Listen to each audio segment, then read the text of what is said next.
محمد رسول الله. إن الحمد لله تعالى نحمده ونستعين به ونستغفره ونعوذ بالله من شرور أنفسنا ومن سيئات أعمالنا. من يهده الله فلا مضل له ومن يضلل فلا هادي له. أشهد أن لا إله إلا الله وحده لا شريك له وأشهد أن محمدا عبده ورسوله ثم أما بعد. Të gjitha falenderimet, lavdërimet, adhurimet tona i takojnë vetëm Allahut të madhëruar, atë falenderojmë dhe vetëm prej tij ndihmë dhe falje kërkojmë.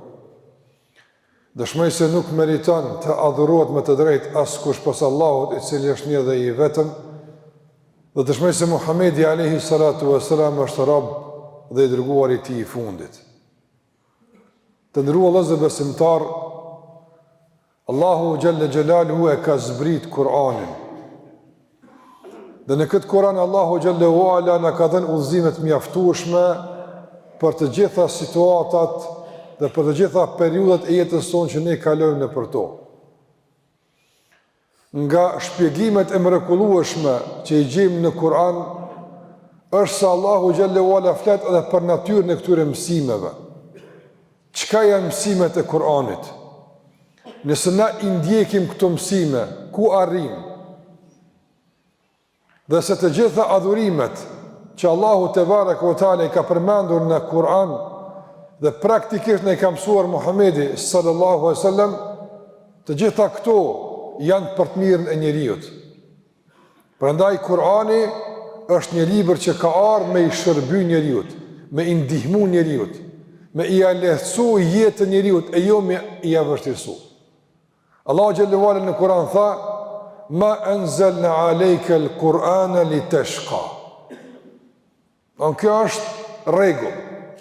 Allahu thot, nuk ta kemi dhënë Kur'anin për me ta rëndu jetën. Nuk ta kemi dhënë Kur'anin me ta kompliku situatën. Nuk ta kemi dhënë Kur'anin me të privu nga mirësit e begatit. Allahu i tha Kur'anit hudan, është udhëzim, do të thotë në mbron nga çdo lajthitje dhe nga çdo devijim. Me një fjalë të nderuar vëllezër besimtar, Kur'ani ka ardhur që me prek çdo porë të jetës tonë, çdo fushë të jetës tonë, me ndriçu me dritën e tij, me udhëzu me udhëzimin e tij, me na ngrit në nivelin e asaj që Allahu xhallahu ala e deshi për neve, të na mbron nga çdo lloj degradimi, nga çdo lloj përulje dhe poshtrimi, që njeriu të mbetet krijesa me të vërtet më e privilegjuar dhe më e nderuar Allahut të madhnuar. Por ajo që e garanton këtë, padyshim se është udhëzimi i Kur'anit. Prandaj ne duhet që në vazhdimsi të jemi në kontakt me këtë libër, ta lexojmë këtë libër, të pyesim rreth këtij libri, të marrim informata të mjaftueshme rreth këtij libri. Dhe nëse e përdorim këtë që e përmenda dhe e ndalidhe me agjërimin, do të shohim me të vërtet një shembull praktik të ndryshimit të jetës tonë përmes fjalës së Allahut dhe fjalës së Muhamedit sallallahu alaihi wasallam. Allahu xhallahu ala tha: "Wa in tuti'uhu tahtadu." Nëse i bindeni mësimeve të Muhamedit sallallahu alaihi wasallam, do të udhëzoheni. Andaj edhe mësimet e Kur'anit, edhe mësimet e Muhamedit sallallahu alaihi wasallam janë me karakter udhëzues, udhërrëfyes. Çfarë tha pejgamberi alajhi për agjërimin dhe si ne mund të përfitojmë nga udhëzimet e agjërimit për jetën? Nga se agjërimi ka të bëjë me Ramazanin, është e vërtet, e kemi obligim, por ka të bëjë vetëm si obligim që e kryjmë në mënyrë të caktuar, ndërsa agjërimi si frymëzim, agjërimi si udhëzim, agjërimi si inspirim është për këtë jetën, jo për Ramazanin. Ne në Ramazan marrim mësime të mjaftueshme që me to të ndriçojmë jetën, pastaj derisa kemi jetë mbi fytyrën e tokës. Do e marr vesh një shembull, një hadith të pejgamberit alayhi salatu wasalam të nderuar, që ta përkthej pastaj në pikat të udhëzimit për të bindur të gjithë ne se si agjërimi është udhëzim për jetën. Si mund të përfitojmë ne nga agjërimi për jetën? Jo që agjërimi tjetë vetëm braktisë, ushqimit dhe pjesë. Është me të vërtet privim i madh, është me të vërtet humbje e madhe që njeriu nga agjërimi t'i mbetet vetëm braktisja, ushqimit dhe pjesë. Që nga agjërimi t'i mbetet vetëm një sezon e caktuar, një periudhë e caktuar, një mujore, dhe pastaj njeriu kalon në normalitet në ti të zakonshëm. Të nderuar, agjërimi është mundësi e madhe, begati e madhe, ta shfrytëzojmë këtë udhëzim, ta shfrytëzojmë këtë obligim që ta ndriçojmë jetën, jo vetëm muajin. Në kuadër të kësaj, çfarë tha Muhamedi alayhi salatu wasallam? Men sama Ramadana imanan wa ihtisaban ghufira lahu ma taqaddama min dhanbi. Muhamedi alayhi salam tha, kush e agjeron Ramazanin dhe pastaj i përmendit riudhëzime. Do më thonë, kush e agjeron, e të gjithë ne jemi duke agjeruar, elhamdulillah. E agjerimi i ka këto 3 komponente udhërrëfyese, udhëzuese, që besimtari duhet pastaj me i konvertu në krejt jetën e tij, me i shtri në krejt jetën e tij. Se të në këto 3 komponente? Tha imanen, wahtisaben, edhe në fund gufira le. Këtu e në 3 çështje madhon jetën tonë. Tha kush e agjeron Ramazanin imanen, me besim në Allah të manduar. Dhe më thonë, ajo që e ka shtyr këtë besimtar, ajo që e ka udhëzuar këtë besimtar për me agjeru është besimin në Allah të manduar. Besimi është realisht forca shtytse, është referenca jonë, është udhëzuesi jonë për agjerimin, dhe jo vetëm. Besimin në Allahun xhallahu ala është udhëzuesi jonë për krejt jetën tonë. Andaj, sa ke arrit me e shtri funksionimin e besimit, me e dominu imanin në Allahun jetën tonë, është pyetje e madhe. A ka pjesë të jetës tonë që nuk janë të ndriçuara me besim në Allahun të mëdhenuar? A ka pjesë të jetës tonë që nuk janë të motivuara, që nuk janë të nxitura nga besimi në Allahun xhallahu ala? Është pyetje e madhe. Prandaj projekti jonë madhor në jetën tonë të nderuar besimtar mbetet që këtë besim ta bëjmë të pranishëm në çdo pjesë të jetës tonë. Paramendo për shembull, të nderuar Zot, nëse je në situatë ku provokohesh, në situatë diku për shembull që konflikti është i afërt, dhe ja bën vetes këtë pyetje, a i ka hije një besimtari me bukshtë, sa të pengon kjo me bu veprime të pahishme? Ama kur këtë pyetje e largon dhe vepron me teket e epshit e inatit, atë reagimi është krejtësisht ndryshe. Kur dikush për shembull përgojon, kur dikush bardh fjalë, e ti mund të bësh pjesë e kësaj fushate dashakeqe kundër dikujt, e pyet veten tënde, a i ka hije një muslimani me ndyti gjuhën duke folë për nderën e dikujt? Jo, si ka hije. Ndalësh, apo shesh se si besimi e rregullon gjuhën, apo shesh se si besimi e rregullon veprimin, reagimin në situata të caktuar të vështirësive dhe sprovave që kalojnë për to. Vinë mendime të ndryshme njeriut, tendenca djallëzore për me zhgënjy, për me mërzit. Besimtari çka thot? A i ka hije një muslimani që beson në Allah në mënduar, tjetë i zhgënjur deri në këtë mas? A i takon një muslimani që beson në Allahun xhallahu ala të dëshprohet e din se gjithë shka ndodh me lejen e Zotit ti, a i takon? Nuk i takon. Prandaj besimin në Allahun xhallahu ala ja kthen në çdo sprov, ja kthen forcën. Në çdo situatë ja kthen shpresën. Por atëherë kur dominohemi nga mësimet e besimit dhe ai bëhet udhëzim për neve, e fuqizimin e këtij udhëzimi e kemi tash mundësinë ta bëjmë përmes agjerimit. Nga se tha pejgamberi sa kush agjeron me iman.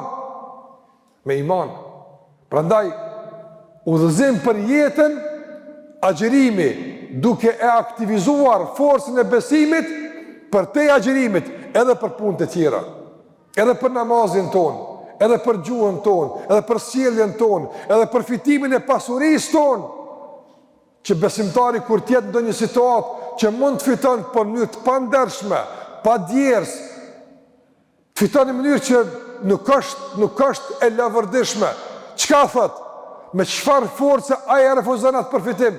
Me forcën e besimit, duke thënë, ai ka hije një muslimani që beson në Allahun e Madhnuar, ai ka hije një njeriu i cili beson se ka me dhënë llogari për Allah të Madhnuar, të fut në barkun e tij haram apo të qënë në shtëpinë e tij haram. E shumë të tjera i rregullon të ndërrohet besimin në Allahun që e kemi në thelbin, në palcën e udhëzimit për agjërimin. Gjithashtu pejgamberi tha ihtisaban, ai agjëron i motivuar nga besimi, i nxitur nga besimi, dhe besimi e legjitimon agjërimin. Pse agjërojmë? Nga sa Allahu xhallahu ala që besojmë në te e ka kërkuar, prandaj është veprimi i duhur. Kush e ka legjitimuar agjërimin? Besimin në Allahun e Madhnuar. Edhe tha uhtisaban, duke shpresuar në shpërblim gjithmonë. Edhe kjo është një komponent i rëndësishëm në jetën tonë të ndërruar. Muslimani asnjë veprim kur gjë në dunja nuk bën nëse nuk ka shpërblim tek Allahu për këtë. Na nuk kemi kohë me humbë të ndërruar. E aq më pak të kemi kohë me kalu në punë këqija. S'ka kohë, jeta është e shkurtër, udhëtimi është i gjatë, kërkesa është e madhe, kënaqësia e Allahut, kërkesa është e madhe, xheneti i Allahut xhalla xhelaluhu, prandaj nuk kemi na shumë me humbë. Paramendan njëri cili ka të hyra të kufizuara dhe se ka shpenzime të mëdha. Si ruan parataj, si shpenzon ai ato? Do të prit ka dalë se këto duhet këto me i qu. I menon mirë, kalkulon mirë, menaxhon mirë për faktin se të hyrat nuk janë mbulojnë shpenzimet.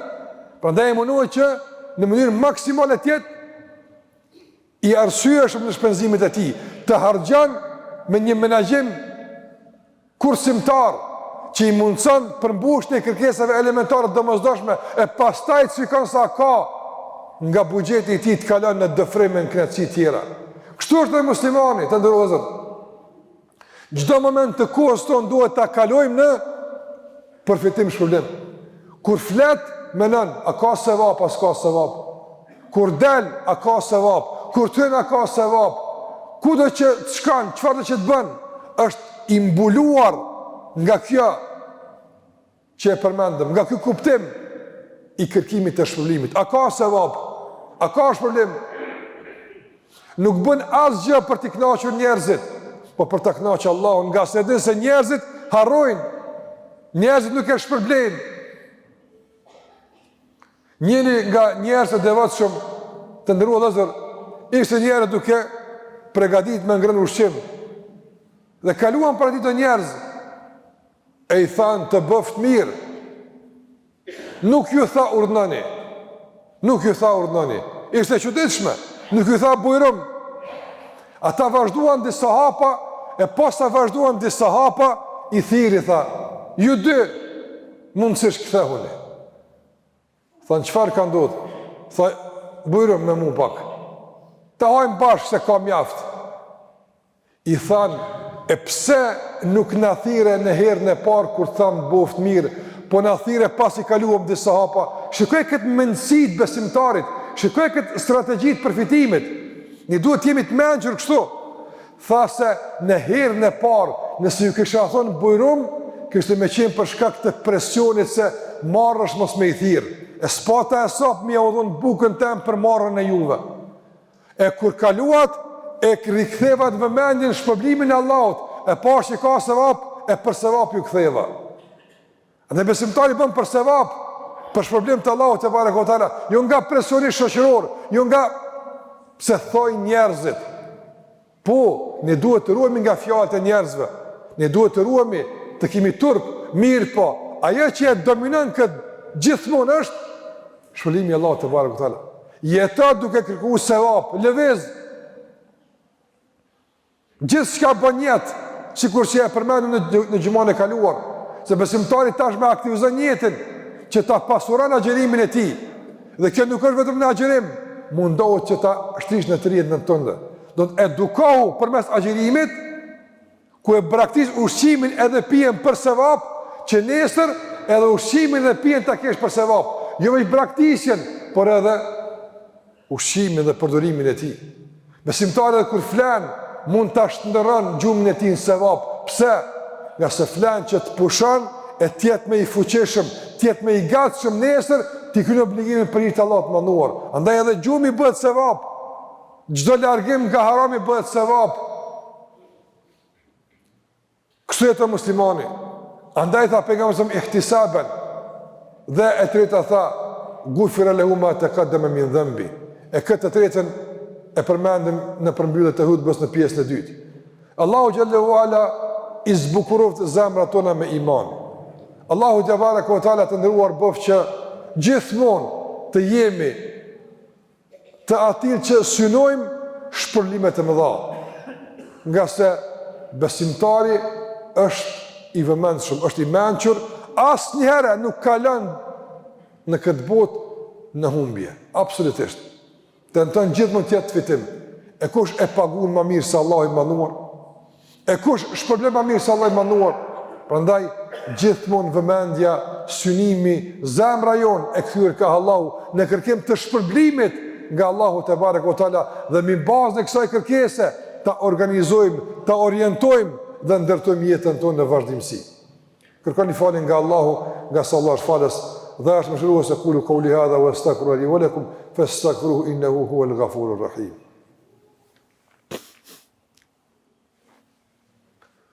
Alhamdulillahi rabbil alamin wassalatu wassalamu ala ashrafil anbiya'i wal mursalin nabiyina Muhammedin wa ala alihi wa sahbihi wa sallam tasliman katira. Të ndëruar në fund ta pejgamberi sallallahu alaihi wasallam gufira lahu ma taqaddama min dhanbi. Kush agjeron me besim, kush agjeron duke shpesuar në shpërblim të Allahut të mënduar, i falen mëkatet e bëra më herët. Ndërhyrja e këtij elementi të ndërlozur që ka me faljen, nuk është vetëm tek agjerimi, por është tek këtë punë të mira. Nga se Allahu xhallahu ala çka tha në Kur'an, innal hasanati yudhhibna as-sayyi'at. Të mirat i shlyn të këqijat. Çdo punë e mirë e shlyn të keqen. Prandaj besimtari gjithmonë është në kërkim të përmirësimit. Kur thot pejgamberi i falen mëkatet, do të përmirësohet. Andaj agjërimi i tij në shërbim të përmirësimit dhe muslimani asnjëherë nuk lën me kon i njëjtë. E lëron me shku mrapa. Gjithmonë tenton me kon më mirë e më mirë në zhvillim, në avancim, në përparim të vazhdueshëm në të gjitha fushat e jetës së tij. Në dije, në pasuri, në moral, në sjellje, në raporte, në komunikim, në adhurim, në përmirësim të raporteve me Allahun, në përmirësim të raporteve me njerëzit, gjithmonë të kërkon më i mirë, nga se natyra e adhurimeve është e tillë që besimtarët e bën gjithmonë të avancuar. Kur thot pejgamberi sallallahu alajhi wasallam i falen mëkatet, do të thotë ky kalon në nivel tjetër, ky është më i avancuar, ky tashmë është i pastruar, ky tashmë është i ngritur. E kështu me çdo adhurim. Çdo adhurim na ngrit, na shqen përpara. Çdo mëkat çon mbrapa. Çdo mëkat rënon ndërtimin. Çdo mëkat lëndon komunikimin me Allahun xhallahu ala dhe rrezikon raportin me të. Prandaj besimtari nuk lejon me ranë në këto gjëra. Edhe nëse bjen, nxiton të pendohet tek Allahu xhallahu ala dhe kështu është jeta e tij. Me besim në Allahun xhallahu ala, i cili është baza e jetës së tij. Në kërkim të shpërblimit që është synimi i tij dhe motivi i tij, dhe falja e mëkateve që është simbolike e përmirësimit të vazhdueshëm, të mbetet gjithmonë aktiviteti i tij i përditshëm, ku gjithmonë është më i mirë e më i mirë, më i këndshëm e më i këndshëm, më i kompletuar se që ka qenë më herët deri në takim me Allahun e mënduar. E kjo është jeta e dur, që kjo është jeta e muslimanit, me këto tri komponente që i përbën vetën e vet agjerimi, por që nuk është vetëm për agjerimin. Prandaj të ndëruar në përmbyllje po e them që mundohemi që këto mësime t'i shndërrojmë në udhëzime për jetën, mos të privojmë nga këto mirësi kaq të mëdha që Allahu na i mundsoi që jo vetëm agjerimin ta kalojmë të lehtë me këto udhëzime, por jetën ta kalojmë bëhet e lehtë, bëhet e këndshme. Dhe kjo është ajo jeta që Allah ka premtuar se është jetë e mirë, është jetë e lehtësuar. Dhe kjo është ai ndikimi i Kuranit që Allah e tha. Kurani nuk ta kemi zbrit me të rëndu jetën, por me ta lehtësu jetën dhe me ta lehtësu udhëtimin dhe të Allahut të mënduar.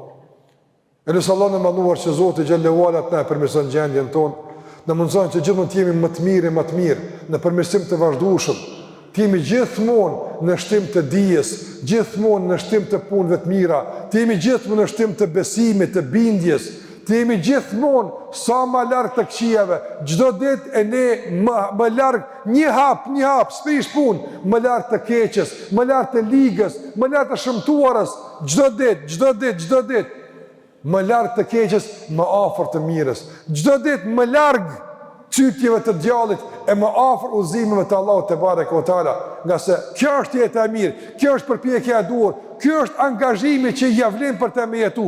Përndryshe, jeta bëhet e zbrazët, e pa përmbushur, atëherë kur realisht nuk i ka këto komponente të ndërtuara brenda saj dhe besimtari nuk është në kërkim të asaj që na ka mësuar Allahu dhe pejgamberi alayhi salatu wasalam.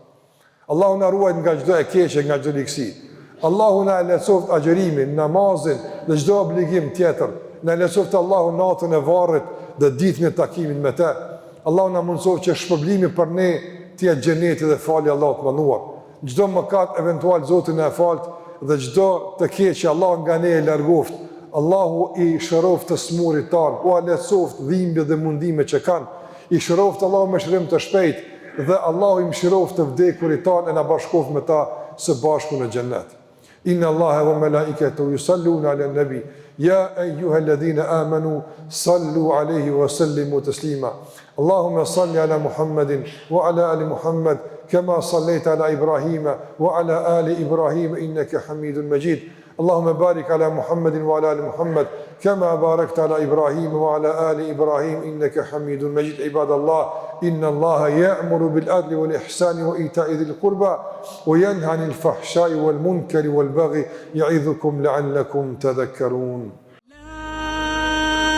إله إلا الله لا إله إلا الله لا إلا الله محمد رسول الله.